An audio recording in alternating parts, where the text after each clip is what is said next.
Управата за извршување на санкциите денеска доби информатичка опрема, донација од турската владина агенција за соработка и координација ТИКА, која што ќе биде распоредена во сите казнено-поправни установи во државата. Станува збор за донација на информатичка опрема за потребите на казнено-поправните и воспитно-поправните установи, од кои 134 компјутери, 88 печатачи, 4 скенери и 2 фотокопира.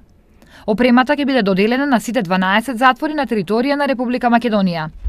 Една од целите на владата на Република Македонија е создавање на достоинствени услови за извршување на казната затвор, а соработката со други меѓународни институции и партнери во оваа насока е секогаш ценета и добредојдена.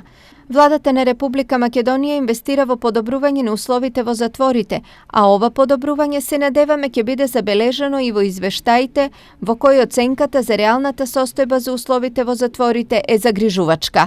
Се вели во известувањето од Министерството за правда. Со обезбедување на потребната информатичка опрема во казнено-поправните установи, значително ќе се подобри ефикасноста при извршувањето на тековните работни задачи во установите.